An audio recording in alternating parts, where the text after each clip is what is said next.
Yo, what's up mga kapuso at mga kakosa? Yes, so ito po ulit ang inyong lingkod na si Demigod. Yes, Claire Ramiro. Yeah. The Warrior Princess. Yes. And the Stoic Princess. The Sigma.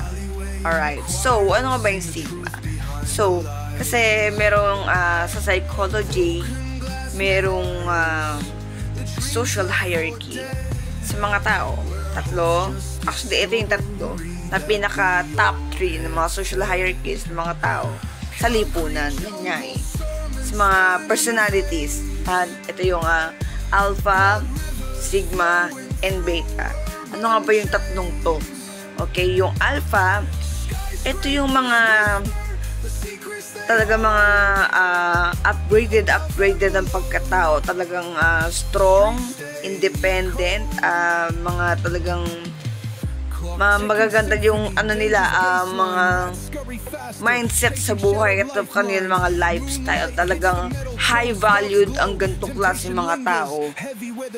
And yung lifestyle nila as in talagang wow. Yun nga lang, sila yung mga taong kumbaga, sila yung gusto nila mga nasa spotlight, gano'n, yung mga bida-bida, pabida, ganyan, mga loud, extrovert, sila yung mga mahilig mag-lead or mga leader, ganyan. Sila yung mga talagang responsable at masisipag na mga klase ng mga tao. Hindi sila yung klase ng mga tao na pumapasok agad lagi sa relasyon ng walang pera. Yes. Beta, ito yung mga ito yung mga klase ng mga taong kumbaga sa mga lalaki, yung mga ganito na nga klase ng mga pamumuhay, kaya pangit na nga. Hindi sa but this is the brutal truth, harsh reality. Truth. Yun. Basta yun nagsasabi ako ng totoo sa inyo. Kasi napag-aralan ko to eh. Yeah. Ito yung mga beta, lalo na sa mga lalaki, ito yung mga hindi marunong magpigil sa sarili, sa mga bisyo, yan. Sa mga pambababae, yan, mga pagsusugal, yung mga wala ng mga pera, ganun pa ng ganun. Talagang saksakan ng kate, walang pagpipigil sa kanilang mga alaga. Basta kapag ka nakaramdam ng ayan, sige, kahit wala ng pera, pak! Ganon. Siksik, pasok sa mga butas para mga daga ang mga lalaki. Yes. Hindi naman lahat. Kasi, but you know guys, mostly kasi sa lipunan natin ngayon, sa panahon na to halos yata puro mga beta ang mga lalaki. Irresponsable. Yan ang mga beta. Irresponsable. Babaero. Kahit wala nang shucks. Tapos, sira na nga yung buhay. Talaga namang, nakukuha pang mambabae, manloko, manakit ng babae, ganyan. Oo. O kaya, mga torpe, ganun, mga mahihina, yung mga talaga kahit sinusuplada na, hindi na pinapansin, nilaliyuan na ng babae, nire-reject na nga, pero push pa rin ang push. Maraming klase yung mga uri ng mga beta, mga mahihina, mga pangit ang lifestyle at mindset. Yes. Yeah, oo. Kasi katulad may napanood ako sa video dito sa Facebook, Reels actually, na nakita ko sa pinakita sa akin ng kaibigan ko. Yeah, na sa sabungan, grabe, hindi ko kinaya, diring-diri talaga ako, as in. Yung mga lalaki doon, mga matatanda na, may mga edad na, mga nagsasabong doon, Diyos ko po. At ewan ko ba kung kailan nagkaroon ng mga sexy dancers na mga babae sa sabungan. Tapos yung ginagawa pa nila sa sabungan, parang ginawang beer house. Grabe, ang bastos ng pagsayaw nila. Yung iba parang naguhubo na ata. Tapos yung pagsayaw, parang tinitira yung mga babaeng dancer. Ang sagwa, diba? Imbis na, alam niyo yung mga sobrang unfaithful, mga hindi loyal sa mga asawa nila o sa mga jowa nila.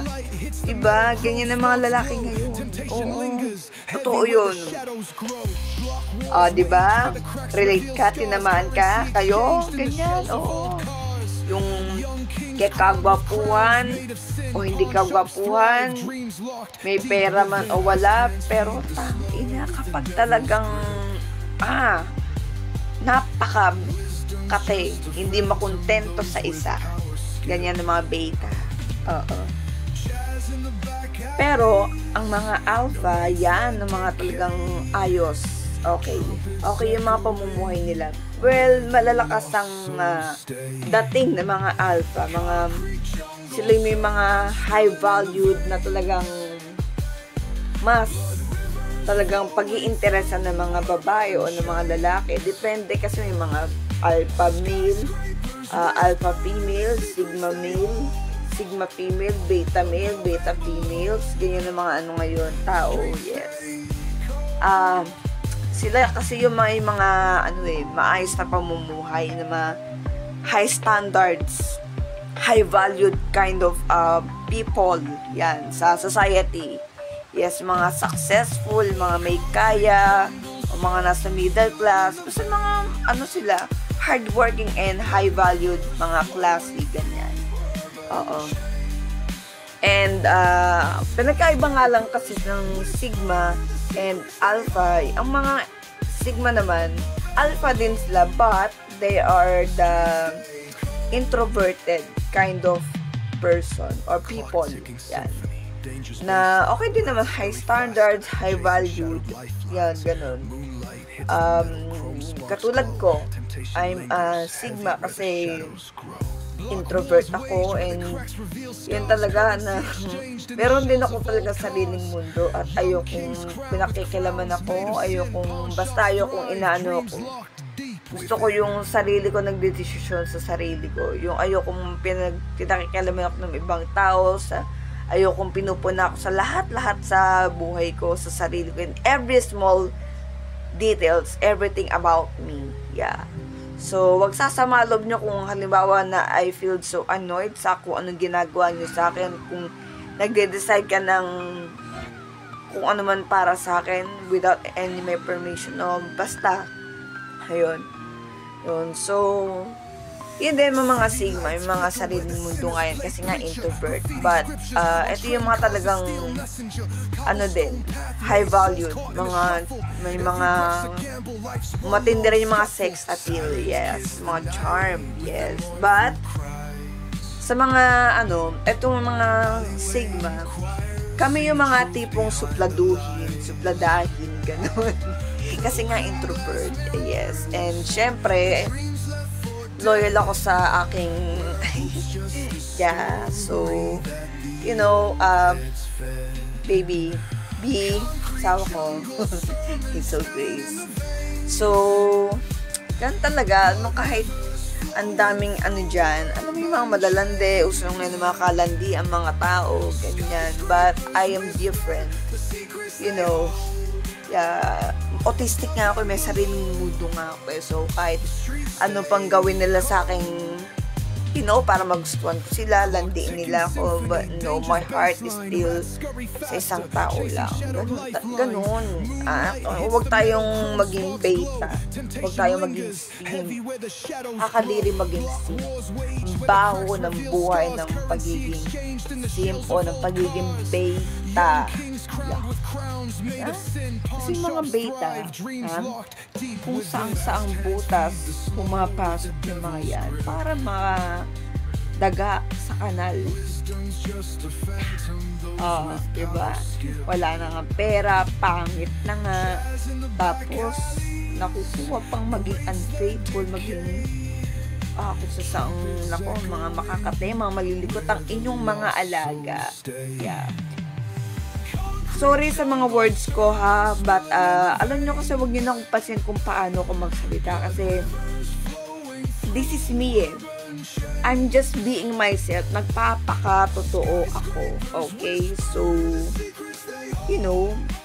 kaysa naman sa maging hypocrite, mas may maging totoo. Kasi, pangit yung pagiging, pagiging hindi totoo. Diba? Katulad ko, I'm a Sigma, alpha, sigma, male.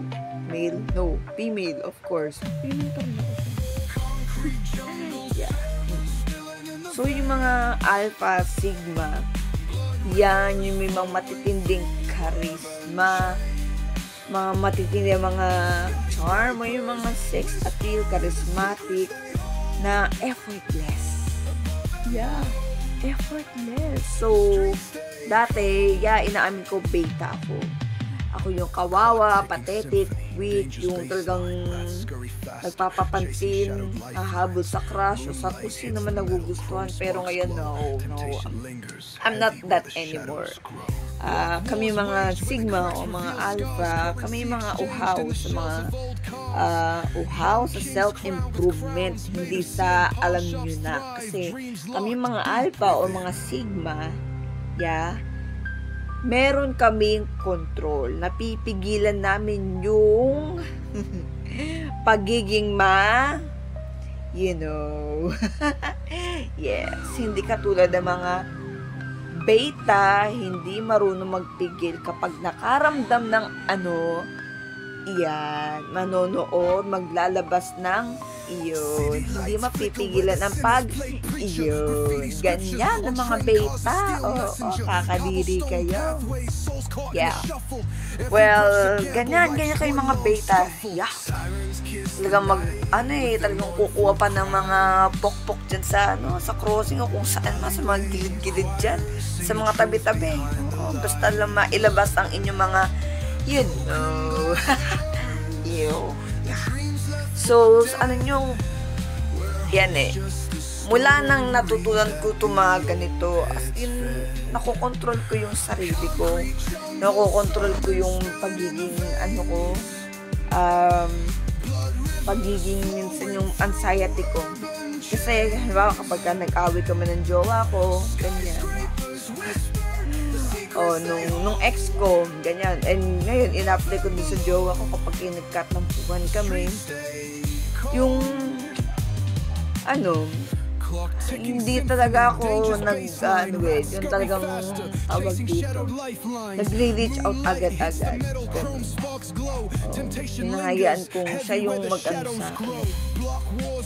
Na matutunan niya, ma-realize niya yung pagkakamali niya, ganyan.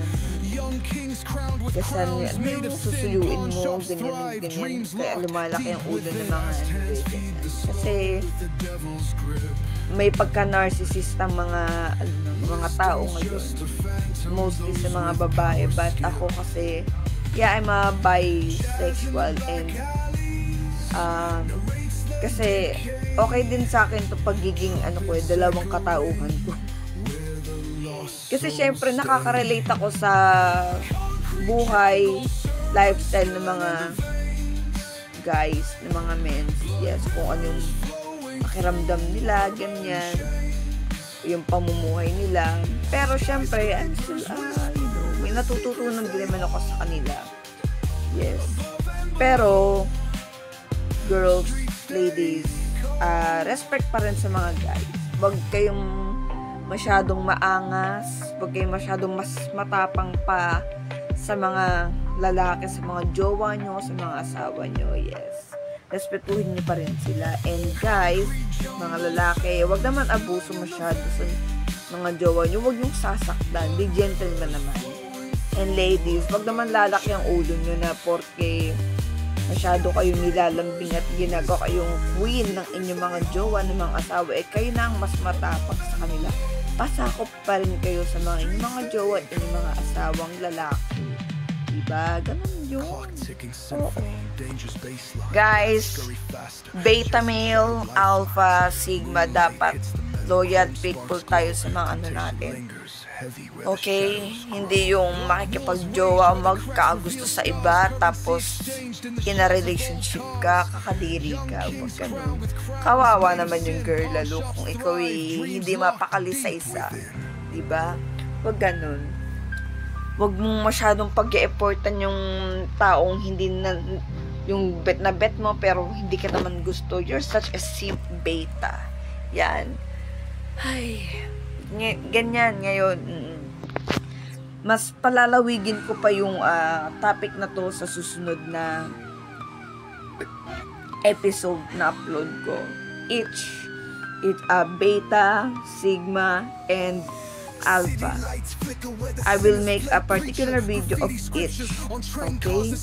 So, kung alin ka man sa mga yan, I hope na nakarelate ka and sana may natutunan ka. Either you are male or female, beta, female or male, sigma, male or female, and alpha, male or female. So, ang pinakaiba lang naman ng sigma at ang alpha ay extrovert, loud, and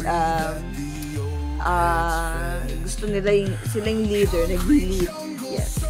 And sigma, sila yung mga introvert na ayaw nila ng nasa spotlight sila. Gusto nila lang mag-isa. Sila yung mga decisive. Yan. Ayaw nila nung pinakikilaman sila. Oo, ganyan. Katulad ko. Because sigmas has the may mga sariling mundo talaga at may mga kakaibang weirdong pag-uugali or behavior, but it doesn't mean na masamang tao ang mga alpha or ang mga sigma like us, because sigmas and alphas has the highest quality of personality. Yes. Ito kasi yung mga yung mga talagang confident at mga talagang responsabling, hardworking na mga tao. Yes. Hindi sila yung mga pababa, hindi sila yung mga patapon ang mga lifestyle. Yes. Unlike beta, is talaga namang pangit ang pamumuhay ng mga beta. Yes, mga babaero, hindi mapakali sa isa, ganyan, or lalakera, ganyan. Yung mga mahilig, nakakagigil. Yes. Ako kasi, hindi ako ganun. Well, dati, as beta dati, no, I'm not that talaga. Siguro weak lang ako. May pagka-torpe, mahina. Pero, yung pagiging mahilig sa mga no, I'm not that. Yeah. Because I have self-control pa din naman. Yeah, unlike men na talagang sa mga beta lang talaga sila yung mga hindi marunong magpigil. Yes, unlike alpha and sigma, marunong kaming magpigil sa sarili namin sa tuwing kami nakakaramdam ng alam niyo na. Oo. Yes, ganun. So, ayun, sana may natutunan kayo. Para lang to sa mga open-minded, ha? Kasi kung ang mga utak nyo ay mabababaw mag-isip at mga utak nyo ay masyadong judgmental, well, you're a loser. Kawawa ka naman. Oo. Para lang to sa mga matatalinong tao, sa mga mag-isip ng tama, sa mga mabababaw mag-isip. Yes. Sa mga hindi marunong tumanggap ng mga mga katotohanan, hindi to para sa inyo. Pero much better kung mapanood nyo din to para i-upgrade nyo yung sarili nyo from beta to sigma or to alpha. But ako, dun kasi ako sa sigma. Yeah. Kasi sila yung ako na-attract ko sila, pero ako dead na ako sa kanila. Unlike alpha, ayun, sila yung kapag naka-attract, grab ng grab. Ayun. But still, they're still confident and hardworking, responsable sa buhay. Same as sigma. Ang mga beta talaga, beta, yuck. Yeah. So, alam nyo na ha. So, bye-bye.